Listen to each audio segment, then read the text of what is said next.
Hello बच्चों, कैसे हैं आप? और कैसी चल रही है आपकी पढ़ाई? ये तो बहुत अच्छी बात है कि हम लोग प्रतिदिन सुबह 9 बजे से 10 बजे अपनी कॉपी और कलम के साथ मेरा दूरदर्शन मेरा विद्यालय कार्यक्रम देखने के लिए तैयार रहते हैं, जहां क्लास 6 से 8 की पढ़ाई होती है और साथ साथ कुछ अन्य रोचक जानकारियां भी हमें मिलती हैं। कार्यक्रम में बताई जा रही इम्पोर्टेंट पॉइंट्स को हम नोट भी करते हैं ताकि बाद में उनका रिवीजन कर सकें। और हाँ बच्चों, एक बात और, हम लोग जो भी चीज़ें मेरा दूरदर्शन मेरा विद्यालय कार्यक्रम में सीखते हैं उसका अध्ययन अपनी किताब में ज़रूर करें। इससे उन चैप्टर्स को हम पूरी तरह समझ पाएंगे। तो आज हम लोग सबसे पहले सुनेंगे बापू की पाती, जिसमें हम राष्ट्रपिता महात्मा गांधी के जीवन प्रसंग से जुड़ी बातों को सुनकर प्रेरणा पाते हैं।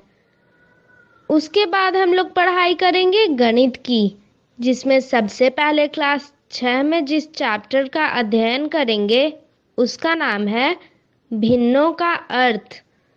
उसके बाद क्लास 7 में समान व असमान पद बीजीय व्यंजक के बारे में पढ़ाई करेंगे। फिर क्लास 8 में समझेंगे चक्रवृद्धि ब्याज चैप्टर को और अंत में जानेंगे कि इंस्पायर अवार्ड क्या है और इसमें कैसे भाग लिया जा सकता है। तो चलिए शुरू करते हैं आज की गणित की क्लास मेरा दूरदर्शन मेरा विद्यालय के साथ। आज हम सीखेंगे भिन्न क्या होते हैं और इन्हें कैसे पढ़ा जाता है।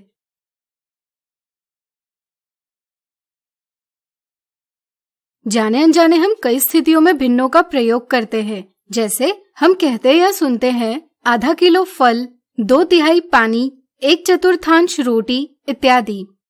यही नहीं, हम समय व्यक्त करने के लिए भी भिन्नों का प्रयोग करते हैं, जैसे साढ़े, पौने, सवा इत्यादि। तो आइए जाने भिन्न क्या होते हैं। आज मानव का जन्मदिन है। जन्मदिन मनाने के लिए उसने टीना, बबीता, राहुल और दिनेश को अपने घर बुलाया है। यहाँ एक पूर्ण यानी होल केक है, लेकिन खाने वालों की संख्या है 5। तो बताइए सभी को केक मिलने के लिए केक के कितने भाग बनाने चाहिए? सोचिए सोचिए। बिल्कुल सही, केक के 5 भाग बनाने चाहिए। केक को इस प्रकार 5 भागों में विभाजित किया जा सकता है, लेकिन यह सही तरीका नहीं होगा, क्योंकि इस तरह से विभाजित करने से सभी बच्चों को केक का बराबर हिस्सा नहीं मिल पाएगा। तो इसके लिए उपाय क्या होगा? हाँ, सही पहचाना, केक के सभी भाग बराबर होने चाहिए। इसलिए पूर्ण केक को 5 बराबर भागों में बांटना चाहिए। बांटने के बाद मानव ने एक भाग थाली में रख दिया। चूंकि यह भाग 5 बराबर भागों में से एक भाग है, इसलिए इसे हम इस प्रकार व्यक्त करते हैं ऐसे और पढ़ते हैं 1/5 या 1 पंचमांश। इस प्रकार की संख्या जो पूर्ण के किसी भाग को व्यक्त करती है एक भिन्न यानी फ्रैक्शन कहलाती है। अब अगर केक का एक और भाग थाली में रखा जाता है तो थाली में भागों की संख्या हुई 2। चूंकि थाली में सभी 5 भागों में से 2 भाग है, इसलिए ये 2 भाग पूर्ण केक की 2/5 भिन्न है। जब हम किसी भिन्न की बात करते हैं, जैसे यहाँ भिन्न है 2/5, तो इसमें 2 संख्याओं के बीच बनी रेखा कहलाती है विभाजन रेखा या बटा। क्या आप बता सकते हैं यहाँ बटा से नीचे लिखी संख्या क्या व्यक्त करती है? सोचिए सोचिए। आपने बिल्कुल सही सोचा। यह संख्या हमें बताती है कि एक पूर्ण को कितने बराबर भागों में बांटा गया है। बराबर भागों की वह संख्या जिनमें एक पूर्ण को बांटा जाता है कहलाती है हर यानी डिनोमिनेटर। अब इनमें से जितने भाग लिए गए हैं इन्हें व्यक्त किया जाता है बटा के ऊपर। इस तरह से पूर्ण के सभी बराबर भागों से लिए जाने वाले भागों की संख्या कहलाती है अंश यानी न्यूमरेटर। यानी कि भिन्न में अंश बटा के ऊपर होता है और हर बटा के नीचे।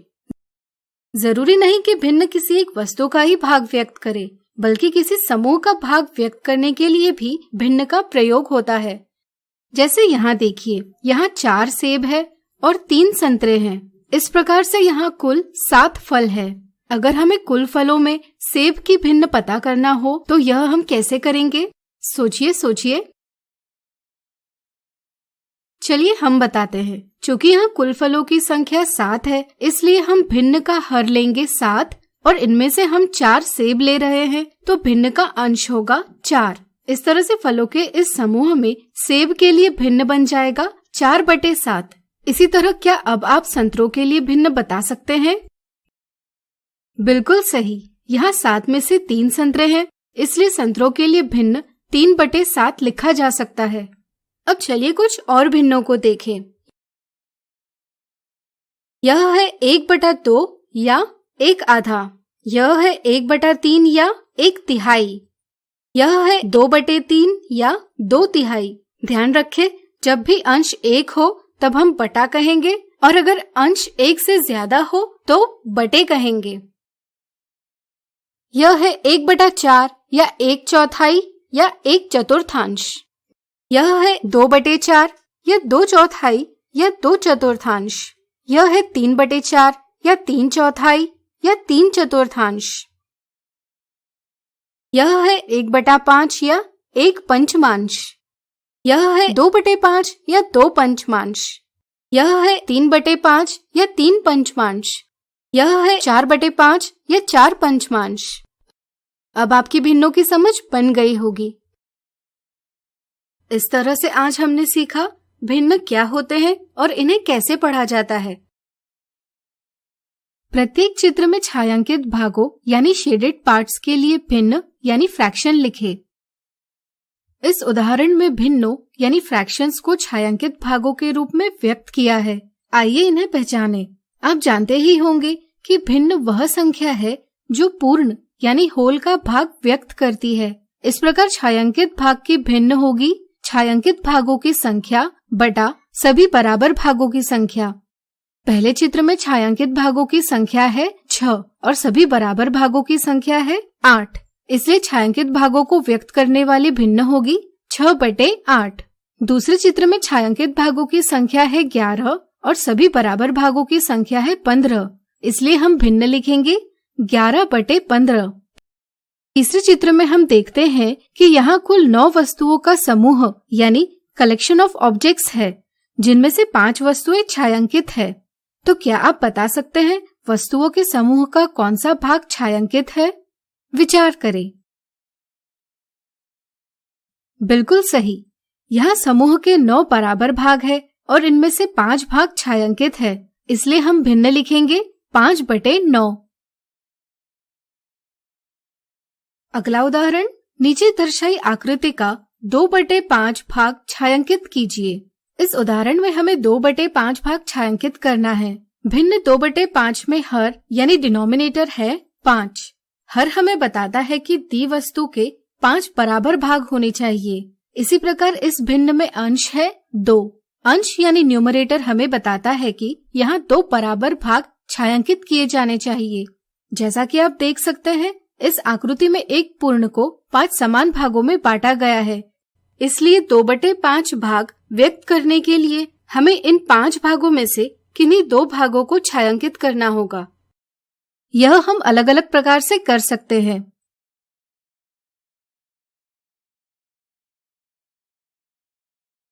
हर स्थिति में 2/5 भाग छायांकित किया गया है।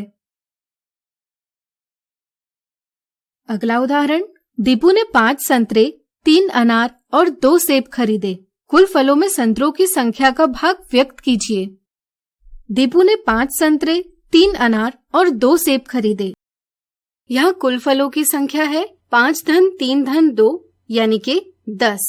इन 10 फलों में 5 संतरे हैं, इसलिए हर होगा 10 और अंश होगा 5। इस तरह से भिन्न बन जाएगा 5/10।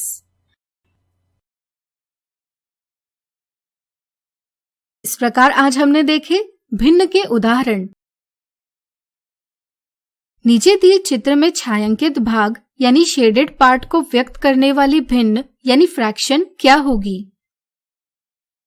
कई बार भिन्न को व्यक्त करने के लिए अंश यानी न्यूमरेटर छायांकित भागों की संख्या ली जाती है और हर यानी डिनोमिनेटर छायांकित भागों को छोड़कर बचे हुए भागों की संख्या ली जाती है और इस प्रकार भिन्न भाग का भाग इस रूप में व्यक्त किया जाता है। यह गलत समझ है। इससे ऑप्शन 1 गलत जवाब प्राप्त होता है। यह समझना जरूरी है कि हर पूर्ण यानी होल के कुल भागों की संख्या होती है, यानी कि यहाँ 5 हर है। इसी प्रकार अंश लिए गए भागों की संख्या होती है। यहाँ छायांकित भागों की संख्या 2 है, यानी कि 5 में से 2 भाग लिए गए हैं, इसलिए अंश 2 होगा। इस तरह से दिए चित्र में छायांकित भाग 2/5 इस भिन्न यानी फ्रैक्शन से व्यक्त होता है। इस समझ से ऑप्शन दूसरा यह सही जवाब है। अब आइए जाने भिन्नों से संबंधित कुछ साधारण गलतियां। अगर पूछा जाए कि इस चित्र में छायांकित भाग को व्यक्त करने वाली भिन्न क्या होगी, तो इसके लिए सभी भागों की संख्या बटा के नीचे हर के स्थान पर लिखी जाती है और छायांकित भागों की संख्या बटा के ऊपर अंश के स्थान पर लिखी जाती है और गलत जवाब दिया जाता है 1/4। भिन्न में व्यक्त करने के लिए सबसे पहले सभी भाग बराबर यानी इक्वल है या नहीं यह देखना जरूरी है। यहाँ भाग बराबर नहीं है, इसलिए हम छायांकित भाग को भिन्न में नहीं व्यक्त कर सकते।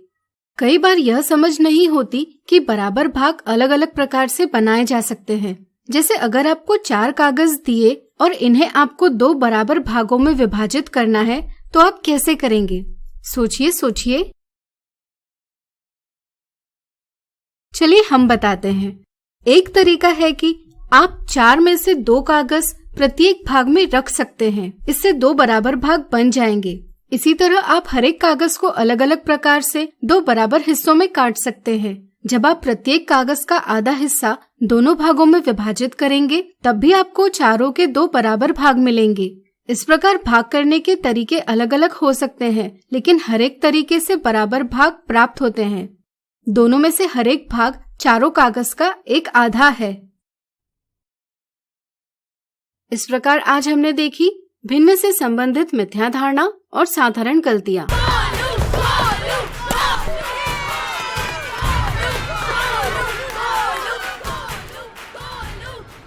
बैटिंग तो अर्जुन कर रहा है, तो सब गोलू के लिए क्यों चीयर कर रहे हैं?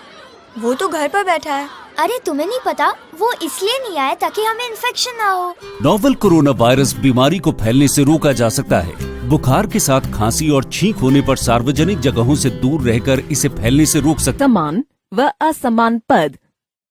इस वीडियो से हम सीखेंगे समान व असमान पद यानी लाइक एंड अनलाइक टर्म्स क्या होते हैं। बच्चों, अभी तक हमने व्यंजक के पदों यानी टर्म्स ऑफ एन एक्सप्रेशन के बारे में पढ़ा है। आइए इसे पेड़ आरेख यानी ट्री डायग्राम के माध्यम से दोहराते हैं।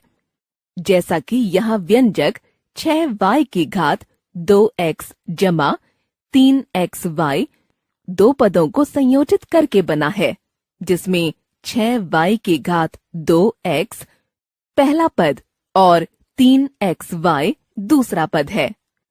व्यंजक 6y की घात 2x जमा 3xy में 6y की घात 2x के गुणनखंड 6y y x है और 3xy के गुणनखंड 3xy है। यहाँ पर पहले पद में x का गुणांक 6y की घात 2 व y का गुणांक 6xy है और दूसरे पद में x का गुणांक 3y व y का गुणांक 3x है। आइए अब हम समान व असमान पदों के बारे में समझें। रीना और राज 2 अच्छे दोस्त हैं और उनके पास कुछ खिलौने हैं। राज के पास कुल 5 हाथी, 2 शेर और 3 घोड़े हैं। इसी प्रकार रीना के पास 7 हाथी, 1 शेर और 3 खरगोश हैं। दोनों दोस्तों के खिलौनों को समान व असमान समूहों में विभाजित करें।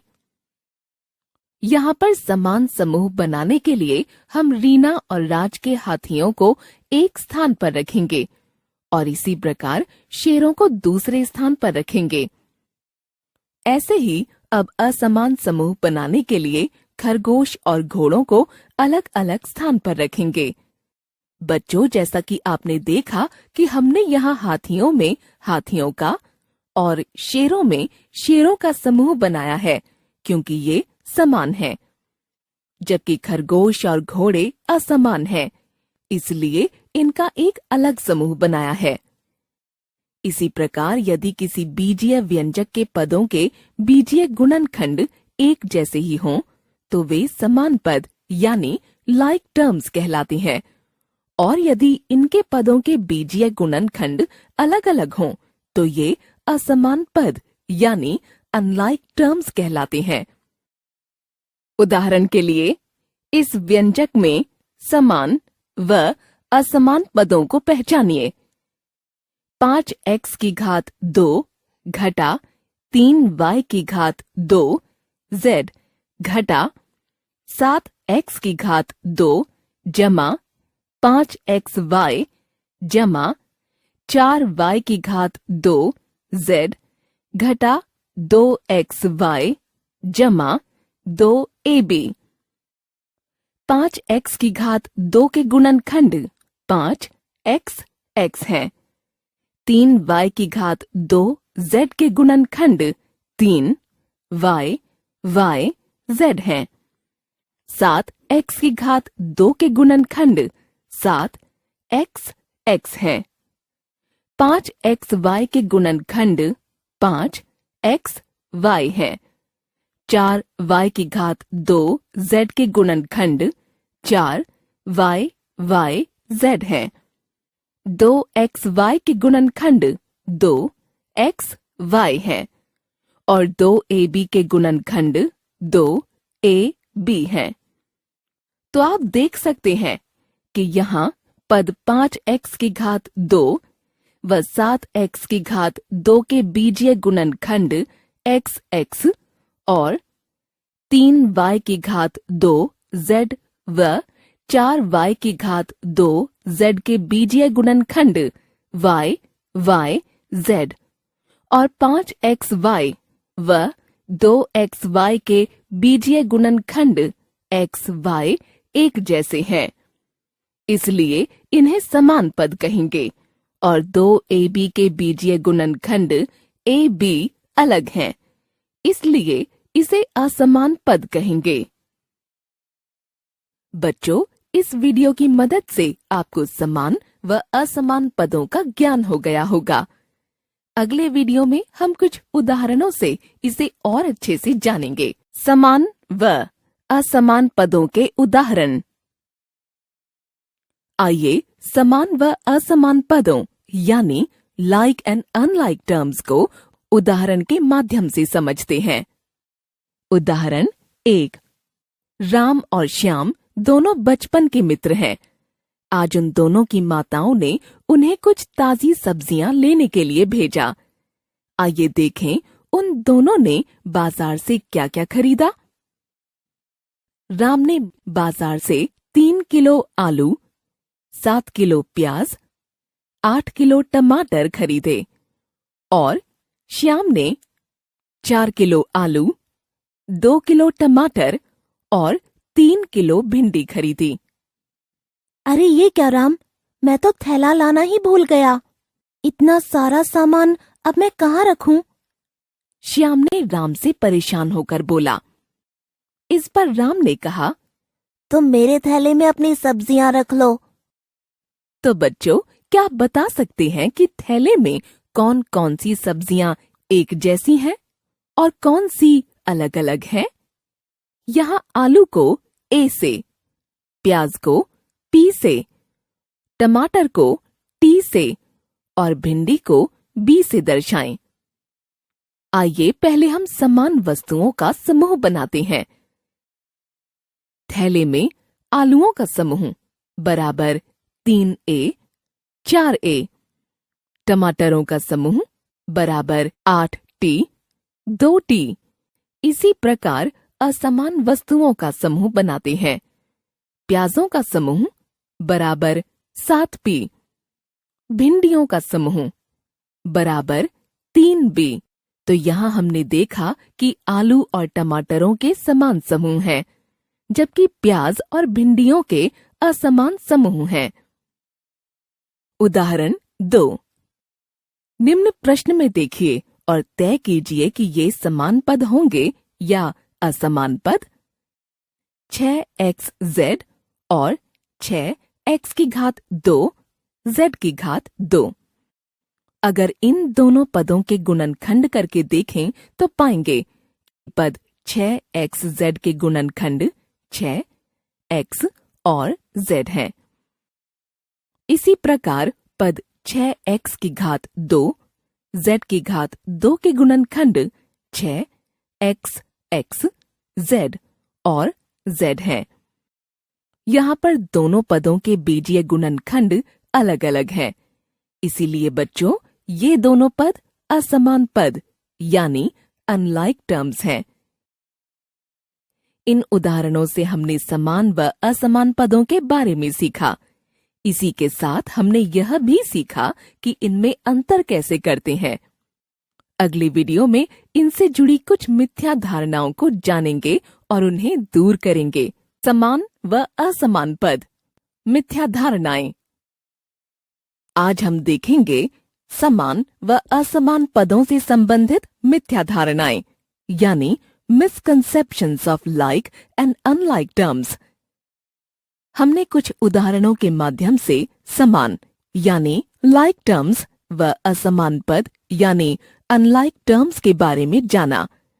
आइए अब देखें समान व असमान पद के सवालों को हल करने पर क्या गलतियां होती हैं। निम्नलिखित में समान पदों की पहचान करें। 20xy 10y की घात 3 20zx।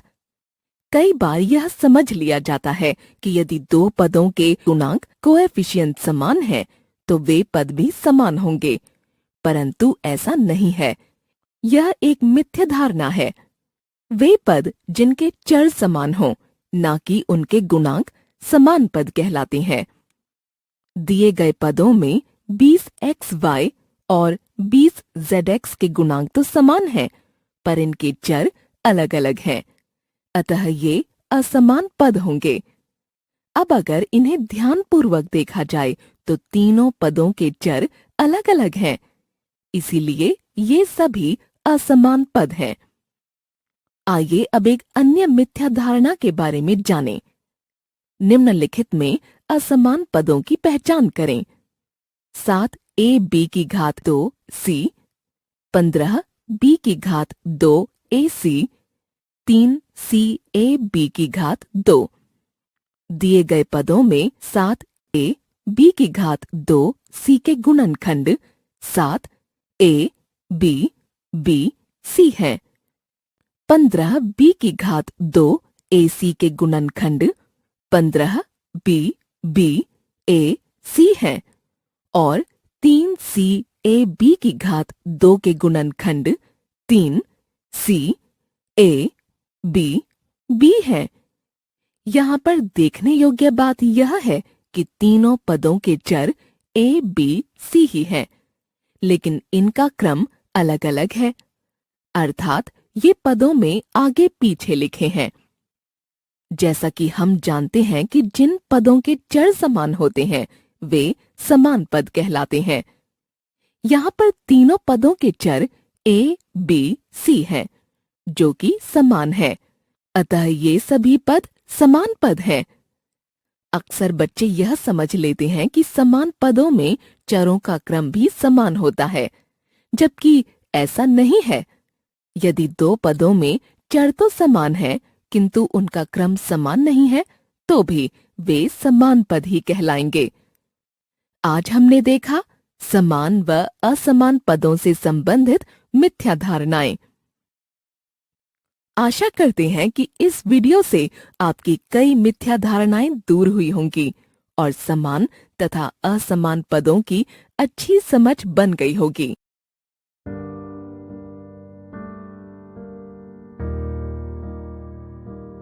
राजू जरा इधर आना। चाचा प्रणाम। प्रणाम। ये बताओ कि स्कूल से ड्रेस का पैसा मिला कि नहीं? मिल गया, पिछले हफ्ता मिल गया। और छात्रवृत्ति? चाचा वो तो अब खाता में ही चला आता है। अरे वाह, ये सब तो इसको खूब पता है, पर ये पता है तुम्हारा लड़का स्कूल में काका सीखता है। ये हंसने का नहीं, सोचने का वक्त है। सिर्फ बैट हाथ में दे देने से कोई सचिन नहीं बन जाता। उसी तरह ड्रेस सिलवाकर पहनाकर स्कूल भेज देने से पिंटू होनहार नहीं बन जाएगा। अब जरूरत है कि माता पिता बच्चे स्कूल में क्या सीख रहे हैं उस पर ध्यान दें। तभी वक्त के साथ ये भी आगे बढ़ेंगे और हम भी। चाचा, हम तैयार हैं। क्या आप तैयार हैं? आइए हम मिलकर अपने बच्चों के भविष्य को एक नई उड़ान दें। आज हम सीखेंगे ब्याज के बारे में।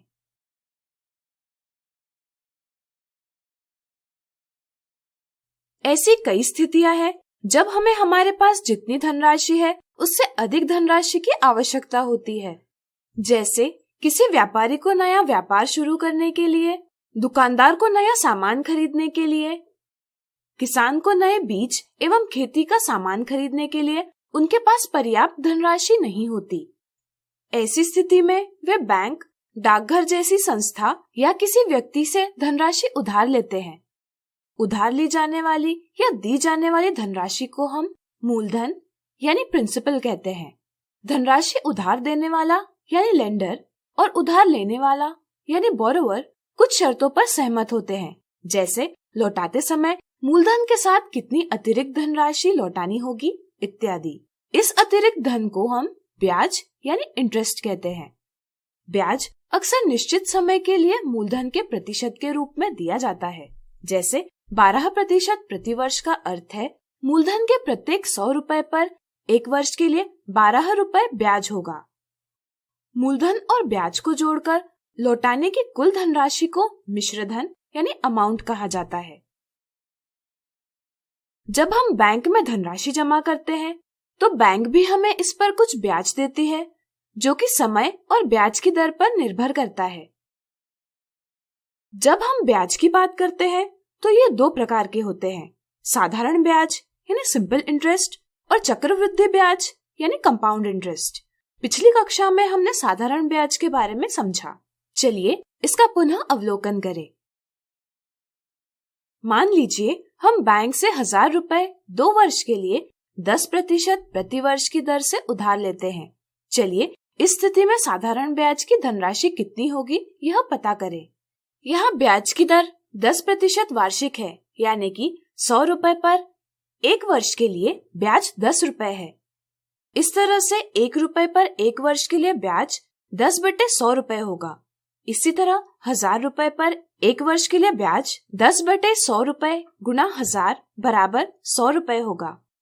चूँकि 1 वर्ष के लिए साधारण ब्याज 100 रुपए है, इसलिए 2 वर्ष के लिए ब्याज होगा 2 गुना 100 रुपए बराबर 200 रुपए। साधारण ब्याज हम I बराबर P गुना R गुना T/100 इस सूत्र से भी प्राप्त कर सकते हैं, जहाँ I साधारण ब्याज है, P मूलधन है, R ब्याज की दर और T समय है। इस तरह से I बराबर 1000 रुपए गुना 10/100 गुना 2 बराबर 200 रुपए है। इस तरह से व्यापारी द्वारा लौटाए जाने वाला मिश्र धन A होगा मूलधन धन ब्याज बराबर 1000 रुपए धन 200 रुपए बराबर 1200 रुपए। तो आज हमने सीखा ब्याज के बारे में। पिछले वीडियो में हमने सीखा ब्याज क्या है, साथ ही साथ हमने साधारण ब्याज का भी अवलोकन किया। चलिए आज चक्रवृद्धि ब्याज को समझें। साधारण ब्याज मूलधन पर प्राप्त किया जाता है और वह प्रत्येक वर्ष के लिए समान होता है, जबकि चक्रवृद्धि ब्याज यानी कंपाउंड इंटरेस्ट, जिसे संक्षेप में CI कह सकते हैं, पिछले वर्ष की कुल राशि पर प्राप्त किया जाता है। इस तरह से चक्रवृद्धि ब्याज वर्ष दर वर्ष बढ़ता जाता है। चलिए इसे एक उदाहरण से समझें।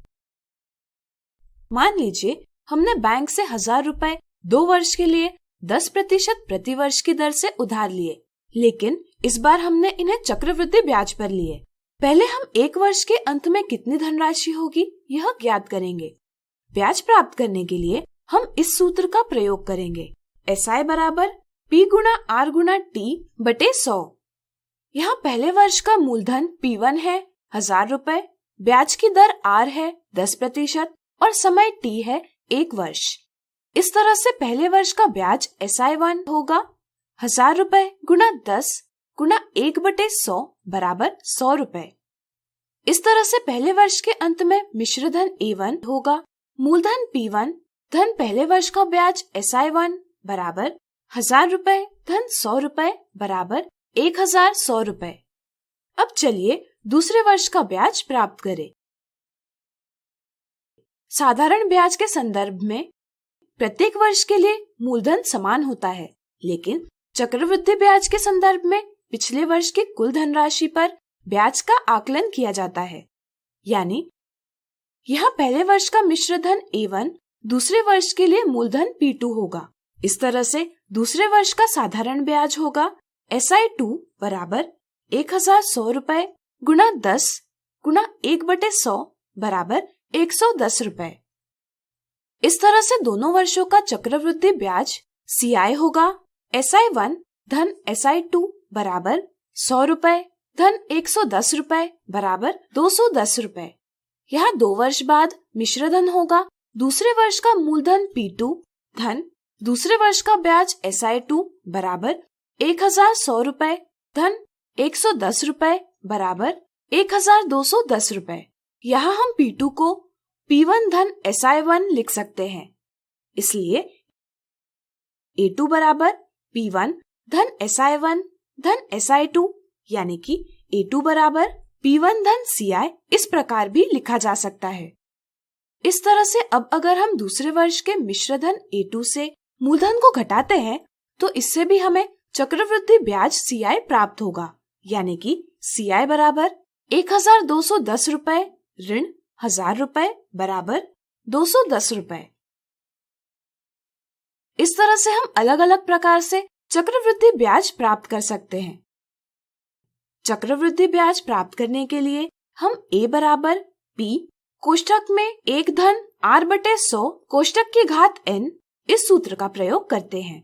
इस सूत्र में P मूलधन, R ब्याज की दर और n समय अवधि को दर्शाते हैं। लिए गए उदाहरण से A बराबर P कोष्ठक में 1 धन R/100 कोष्ठक की घात n बराबर 1000 रुपए कोष्ठक में 1 धन 10/100 कोष्ठक की घात 2 बराबर 1210 रुपए और CI बराबर A ऋण P बराबर 1210 रुपए ऋण 1000 रुपए बराबर 210 रुपए है।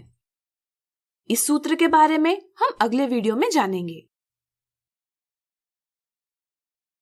तो आज हमने सीखा चक्रवृद्धि ब्याज के बारे में।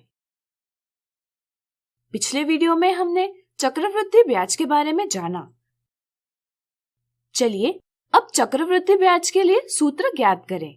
मान लीजिए मूलधन P1 2 वर्ष के लिए 8% वार्षिक ब्याज की दर से उधार लिया जाता है। चलिए इस पर चक्रवृद्धि ब्याज ज्ञात करें। पहले वर्ष के लिए SI1 बराबर P1 गुणा R गुणा 1/100 बराबर P1 गुणा R/100 होगा और मिश्र धन A1 बराबर P1 धन SI1 होगा, यानी कि P1 धन P1 गुणा R/100 बराबर P1 कोष्ठक में 1 धन R/100 होगा। इस तरह से पहले वर्ष के अंत में मिश्र धन होगा A1 बराबर P1 कोष्ठक में 1 धन R/100। यह मिश्र धन दूसरे वर्ष के लिए मूलधन होगा, यानी P2 बराबर A1 बराबर P1 कोष्ठक में 1 धन R/100। दूसरे वर्ष के लिए SI2 बराबर P2 गुणा R/100 है। P2 के लिए हम P1 कोष्ठक में 1 धन R/100 लिख सकते हैं, इसलिए SI2 बराबर P1 कोष्ठक में 1 धन R/100 गुणा R/100। इसी के साथ हमें प्राप्त होगा SI2 बराबर P1 गुणा R/100 गुणा कोष्ठक में 1 धन R/100 और दूसरे वर्ष के अंत में कुल मिश्र धन A2 होगा, P2 धन SI2। हम P2 और SI2 के मान इस प्रकार लिखेंगे। यहाँ अगर हम P1 कोष्ठक में 1 धन R/100 उभयनिष्ठ लेते हैं तो हम लिख सकते हैं A2 बराबर P1 कोष्ठक में 1 धन R/100 गुना कोष्ठक में 1 धन R/100 यानी कि P1 कोष्ठक में 1 धन R/100 कोष्ठक की घात 2। हम देखते हैं कि पहले वर्ष के मिश्र धन यानी अमाउंट में 1 धन R/100 की घात 1 है, दूसरे वर्ष के मिश्र धन में कोष्ठक की घात 2 है। तो क्या अब हम बता सकते हैं अगर हमें तीसरे वर्ष का मिश्र धन ज्ञात करना होगा तो सूत्र क्या बनेगा? सोचिए सोचिए। बिल्कुल सही, सूत्र होगा। इसी तरह हमें समय अवधि n वर्ष के लिए मिश्र धन ज्ञात करना होगा तो हम सूत्र लिख सकते हैं an बराबर P1 कोष्ठक में 1 धन R/100 कोष्ठक की घात n। साधारणतः इसे ही हम लिख सकते हैं a बराबर P कोष्ठक में 1 धन R/100 कोष्ठक की घात n, जहाँ P प्रारंभिक मूलधन है और A मिश्र धन है। अब हम समय अवधि के समाप्त होने पर प्राप्त मिश्र धन से पहले वर्ष के मूलधन को घटाकर चक्रवृद्धि ब्याज ज्ञात कर सकते हैं। CI बराबर A ऋण P। अब मान लीजिए हमने P बराबर 5,000 रुपए, R बराबर 10% वार्षिक दर और N बराबर 2 वर्ष लेकर चक्रवृद्धि ब्याज प्राप्त करना हो तो यह हम सूत्र के प्रयोग से ज्ञात कर सकते हैं। A बराबर P कोष्ठक में 1 धन R/100 कोष्ठक की घात n बराबर 5,000 रुपए गुणा कोष्ठक में 1 धन 10/100 कोष्ठक की घात 2 बराबर 6,050 रुपए। अब CI बराबर A ऋण P बराबर 6,050 रुपए ऋण 5,000 रुपए बराबर 1,050 रुपए है।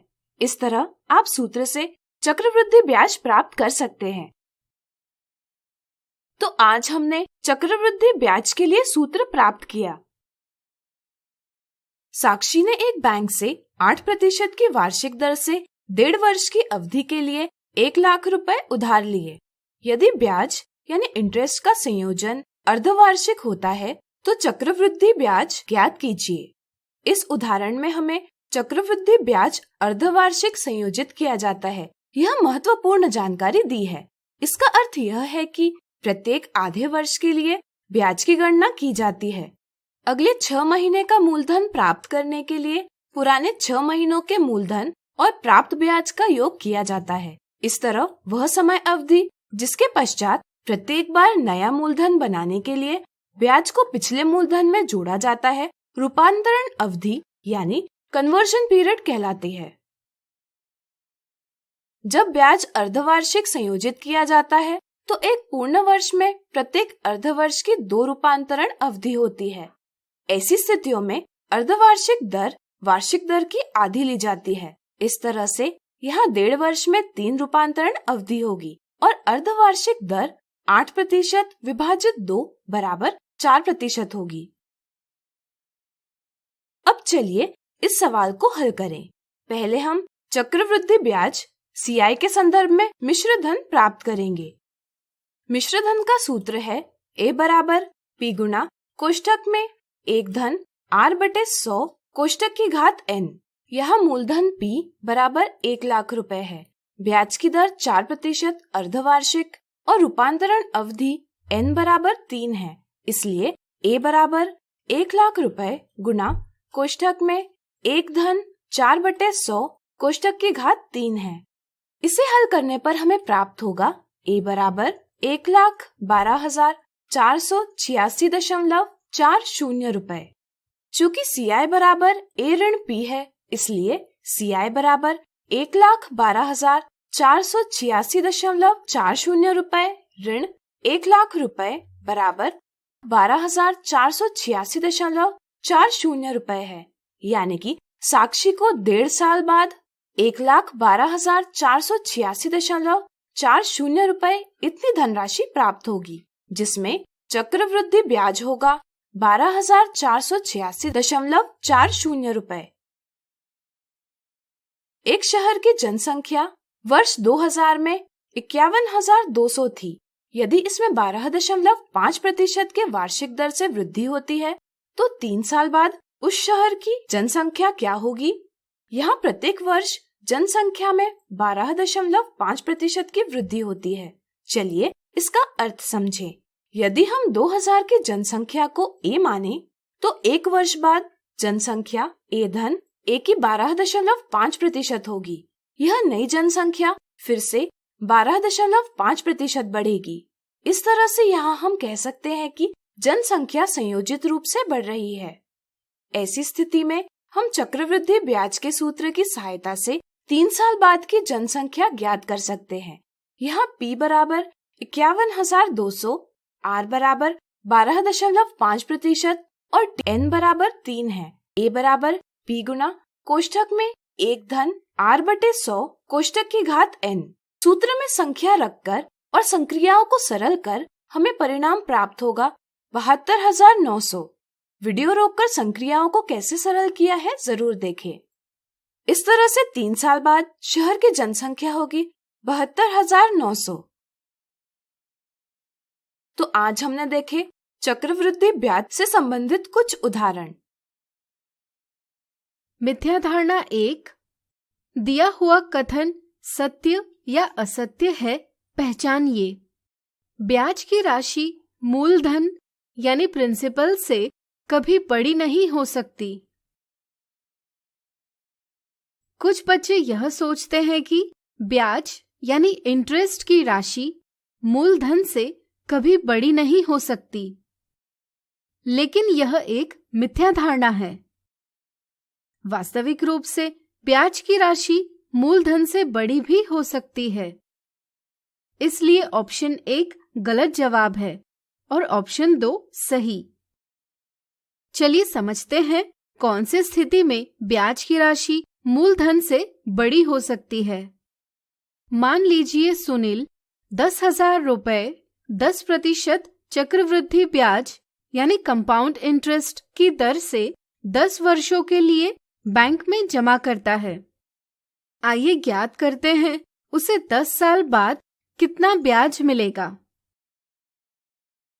यहाँ P बराबर 10,000 रुपए, R बराबर 10% वार्षिक और T बराबर 10 वर्ष है, यानी यहाँ N बराबर 10 है। हमें ज्ञात है कि A बराबर P कोष्ठक में 1 धन R बटे 100 कोष्ठक की घात N, जहाँ चर A कुल धनराशि, P मूलधन, R ब्याज की दर और N समय को दर्शाते हैं। इस तरह से A बराबर 10,000 गुणा कोष्ठक में 1 धन 10 बटे 100 कोष्ठक की घात 10 बराबर 10,000 गुणा कोष्ठक में 1 धन 1 बटे 10 कोष्ठक की घात 10 बराबर 10,000 गुणा कोष्ठक में 11 बटे 10 की घात 10। कैलकुलेटर की सहायता से अगर हम 11 बटे 10 की घात 10 का मान ज्ञात करेंगे तो यह हमें लगभग 2.593742 इस प्रकार प्राप्त होता है। इस तरह से A बराबर 10,000 गुणा 2.593742 बराबर 25,937.42 रुपए मिलेगा। चूंकि चक्रवृद्धि ब्याज बराबर कुल राशि ऋण मूलधन बराबर 25,937.42 ऋण 10,000 बराबर 15,937.42 रुपए। तो बताइए ब्याज मूलधन से बड़ा है या छोटा? ऐसी स्थितियों में आप पाएंगे कि हमें ब्याज मूलधन से अधिक भी प्राप्त हो सकता है। मिथ्या धारणा 2, चक्रवृद्धि ब्याज पर 8% वार्षिक दर से 1 वर्ष के लिए 15,000 रुपए उधार लिए जाते हैं। यदि ब्याज प्रत्येक 3 महीने बाद संयोजित किया जाता है तो ज्ञात कीजिए कर्ज का भुगतान करने के लिए कितनी धनराशि देनी पड़ेगी। ऐसे सवालों को हल करते समय कुछ बच्चे रूपांतरण अवधि यानी कन्वर्जन पीरियड पर ध्यान नहीं देते। वे ब्याज की दर 8% और समय 1 वर्ष लेकर सवाल को हल करते हैं। A बराबर 15,000 गुणा कोष्ठक में 1 धन 8/100 कोष्ठक की घात 1, तो A बराबर 16,200 रुपए। इसलिए वे ऑप्शन 1 का चयन करते हैं, जो कि एक गलत जवाब है। कुछ बच्चे रूपांतरण अवधि में परिवर्तन करते हैं, लेकिन ब्याज की दर में परिवर्तन करना भूल जाते हैं। इसी तरह कुछ बच्चे ब्याज की दर में परिवर्तन करते हैं, लेकिन रूपांतरण अवधि में परिवर्तन करना भूल जाते हैं। यहाँ रूपांतरण अवधि तिमाही है। चूंकि 1 वर्ष में ब्याज को 12/3 बराबर 4 बार संयोजित किया जाएगा, इसलिए हम कह सकते हैं कि दिए गए समय यानी 1 वर्ष में रूपांतरण अवधि 4 गुणा 1 बराबर 4 होंगी, यानी कि हमें n बराबर 4 लेना होगा। चूंकि 1 वर्ष में ब्याज की 4 बार गणना की जाती है, इसलिए हमें प्रत्येक 3 महीने का ब्याज 8% विभाजित 4 बराबर 2% लेना होगा। अब हम देय राशि इस सूत्र की सहायता से प्राप्त कर सकते हैं। इसमें संख्याएं रखकर हमें कुल धनराशि प्राप्त होगी 16,236.48 रुपए। इसलिए ऑप्शन 4 सही जवाब है। आज हमने देखी चक्रवृद्धि ब्याज से संबंधित कुछ मिथ्या धारणाएं।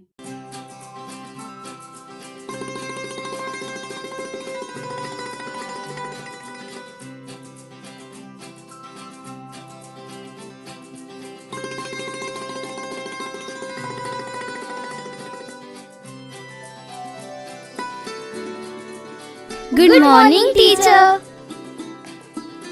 गुड मॉर्निंग बच्चों, आज हम कुछ नया सीखने वाले हैं। वाव, हम क्या नया सीखने वाले हैं टीचर? वंदना, आज हम अपने रचनात्मक विचारों के जरिए समस्याओं को हल करेंगे। बच्चों, अब मुझे कौन बताएगा कि इस रेखा को बिना छुए छोटी कैसे किया जा सकता है? मगर टीचर, ये तो असंभव है। बच्चों, क्या आप भूल गए कि हर समस्या का हल होता है? सभी अपनी बुद्धि का इस्तेमाल करो और सोचकर इसका हल बताओ। टीचर, मैं बताऊं? अरे वाह रवि, यहाँ आओ और इस रेखा को छोटी करके दिखाओ। बहुत अच्छा रवि। देखा बच्चों, अपनी बुद्धि का इस्तेमाल करके सभी मुश्किलें हल की जा सकती हैं। यह तो बस एक उदाहरण था, पर जब आप बड़े होंगे तब आपको ढेरों चुनौतियों का सामना करना पड़ेगा, जिन्हें आप अपने ज्ञान, बुद्धि और विचारों से हल कर पाएंगे। तो टीचर, हम अपने विचारों को दुनिया के सामने अभी कैसे ला सकते हैं? अच्छा सवाल है। यदि आपको अपने विचारों को आगे बढ़ाना है तो प्रतिष्ठित इंस्पायर अवार्ड्स मानक में जरूर भाग लेना चाहिए। इंस्पायर अवार्ड्स वो क्या है टीचर? इंस्पायर अवार्ड्स मानक एक राष्ट्रीय प्रतियोगिता है जिसका आयोजन विज्ञान और प्रौद्योगिकी विभाग, भारत सरकार और राष्ट्रीय नव प्रवर्तन प्रतिष्ठान भारत NIF द्वारा किया जाता है। यह अवार्ड्स बच्चों को जीवन सरल करने वाले उनके अभिनव विचारों और नव प्रवर्तनों को आगे बढ़ाने के लिए दिया जाता है। मैं आपको कुछ उदाहरणों से समझाती हूँ। महाराष्ट्र के रहने वाले नीरज पसपुले ने सभागार की कुर्सियों में एक संकेतक लगाने का विचार दिया, जिससे सभागार में प्रवेश करते ही व्यक्ति को खाली कुर्सी की पहचान संकेतक से हो जाए और वह अपने नजदीक की खाली कुर्सी का चयन कर सके। दमन और दीव के रहने वाले प्रेम, अंकुश और शिवानी ने सड़क के किनारे भरे हुए कूड़ेदान के बाहर बिखरे कूड़े को देखा। तब उन्होंने यह विचार दिया कि अगर इसमें ऐसा यंत्र लगा दिया जाए जो उसके भरने का संकेत कूड़ा उठाने वाली गाड़ी को दे दे, तो समय से कूड़ा उठाया जा सकेगा। हिमाचल प्रदेश की रहने वाली पार्वती ने ऊर्जा की बचत के लिए एक साथ 3 काम करने वाले चूल्हे को बनाने का सुझाव दिया, जिससे खाना पकाने, पीने का पानी गर्म करने के साथ साथ धुएं को साफ कर उसका उपयोग घर को गर्म रखने में हो सके। पश्चिम बंगाल के रहने वाले ऋषभ ने सार्वजनिक परिवहन में कम सामान के साथ यात्रा करने को बढ़ावा देने और लोगों को स्वस्थ रखने के लिए वजन के हिसाब से किराया लगाने का विचार दिया।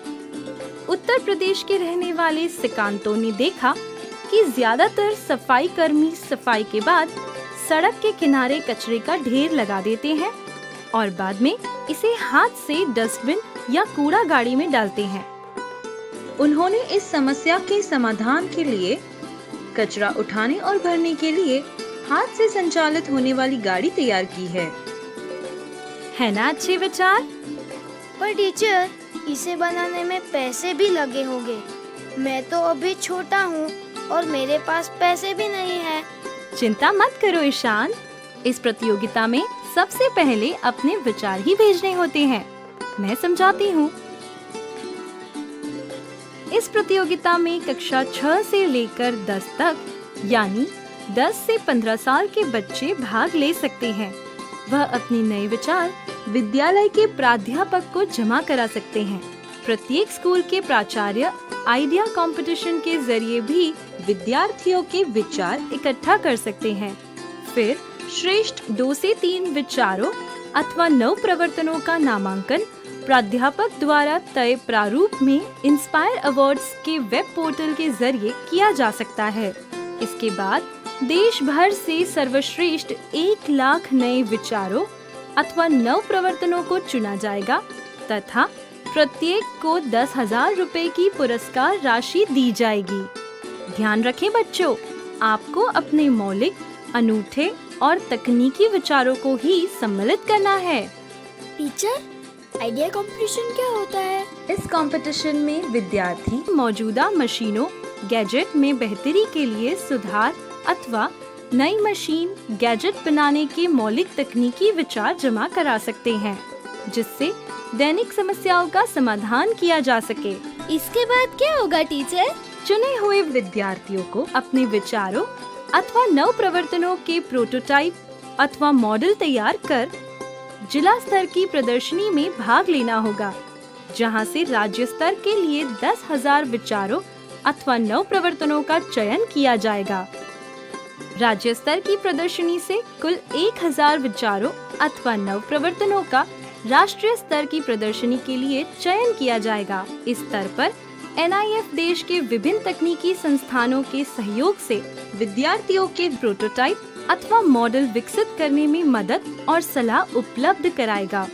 इन प्रोटोटाइप अथवा मॉडल को राष्ट्रीय स्तर की प्रदर्शनी में प्रदर्शित किया जाएगा। वाह टीचर, लेकिन हमारे विचारों का चयन किस प्रकार किया जाएगा?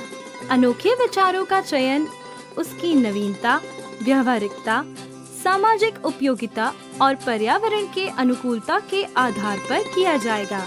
इसके अलावा यह भी देखा जाएगा कि फिलहाल मौजूद तकनीकी से यह कितना बेहतर है। ये तो बहुत अच्छा है टीचर, लेकिन राष्ट्रीय स्तर से कितने प्रोटोटाइप चुने जाएंगे?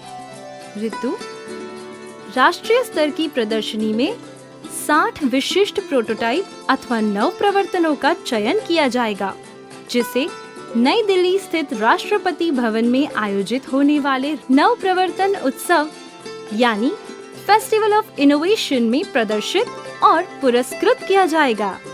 वाव! तो बच्चों, कौन कौन तैयार है? मैं। यह हुई ना बात। इंस्पायर अवार्ड्स में भाग लेने के लिए लॉग ऑन करें www.inspireawards-dst.gov.in अधिक जानकारी के लिए लॉग ऑन करें www.nif.org.in/inspire-awards।